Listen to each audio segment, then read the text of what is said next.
You are 18. You walk out of a building for the last time, and nobody stops you. No alarm, no consequence, no one chasing you down the hallway.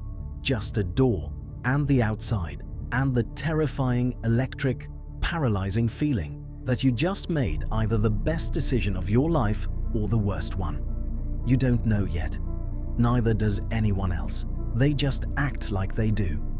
This is not a video about whether dropping out is right or wrong. That debate belongs to people who've never stood where you're standing. This is a video about what actually happens, year by year, when you choose the road with no map. Not the motivational version, not the horror story version, the real one. The first thing you feel is not freedom, it's silence. The structure that organized your entire existence, the bells, the schedules, the deadlines, the teachers, is gone. And the silence it leaves behind is louder than you expected. Everyone around you has an opinion. Your parents are worried, your friends don't understand. Strangers offer unsolicited statistics about dropout rates, like they've been waiting their whole life for this moment. You listen, you nod. You don't explain yourself, because you can't yet. The decision is right. You just don't have the words for it. Not yet. You spend the first months doing nothing in particular. Sleeping late, scrolling, drifting. Not because you're lazy, because the system that told you what to do every hour for 12 years just ended. And your brain doesn't know what to do with all this unscheduled time. This is normal. This is not failure. This is withdrawal. 19 is the year nobody warns you about. You're free, technically. But freedom without direction is just another kind of prison, one with no walls and no map. You take jobs, small ones, you quit some, you get fired from one, you work with your hands, you work at a counter, you deliver things to people who don't look at you. None of it feels like the answer, but all of it teaches you something the classroom never could. What it actually costs to exist.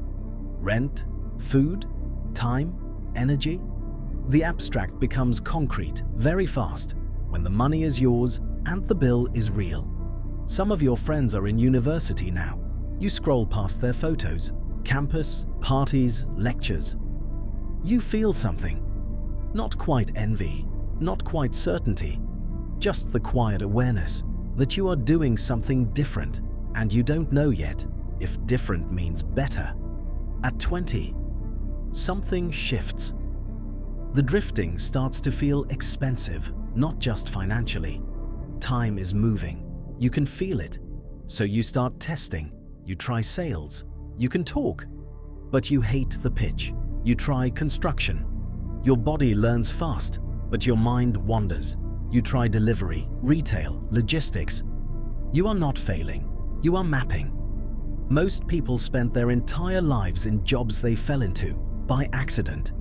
You are 20 years old, deliberately testing what pulls you before anything has the chance to trap you. This is not chaos. This is research. And then, somewhere in the middle of all this, you walk into a kitchen, not to eat, to work. You start at the bottom. Washing, prepping, doing the jobs nobody else wants. The hours are brutal. The heat is real. The chef doesn't care about your feelings, but something is different here. You notice it at 11 p.m. after a 6-hour shift when you're exhausted and your feet hurt, and you're already thinking about tomorrow. You're not watching the clock. That's the signal. Not passion. That word is too soft for this. Something more like recognition. Like your hands already knew what your brain hadn't figured out yet. You learn fast. Not because someone is forcing you, because you want to. And that distinction between moving because you're pushed and moving because you're pulled is the difference that changes everything. Your peers from school are in their 3rd year of a degree now, studying theory, writing essays about things they've never done. You are 21, in a kitchen, learning a craft with your hands. Neither path is wrong, but only one of them is yours. Your friends graduate. There are photos, caps and gowns, pride on their faces, real pride, earned pride. And then the job search begins. CVs, applications, interviews, the slow realization that a degree is an entry ticket, not a guarantee. Meanwhile, you have 2 years of a real kitchen behind you. 2 years of service, pressure, craft, and problem solving that no classroom can simulate. You are not ahead. You are not behind. You are on a completely different track, running in a completely different direction. The gap between your path and theirs is no longer closing. It is widening. And for the first time, you stop comparing. At 25, you open a restaurant. Small, 1 room, 12 tables. The margins are thin and the risk is real. And some nights you count the covers twice, just to make sure the math works. But it's yours. Not a job someone gave you, not a role inside someone else's system. Yours. The fear that comes with ownership is different from any fear you've known before. It's not the fear of failure, it's the fear of what it means if you succeed. Because success at 25 means one thing: the door you walked out of at 18 was the right door. And some nights, when the kitchen is quiet and the last table has left and you're wiping down the counter, alone, you feel it. Not pride. Something quieter than pride. The knowledge that you are exactly where you built yourself to be. At 30, the restaurant runs without you on Tuesdays, then Wednesdays. You hired well, you trained hard, you built systems instead of dependencies.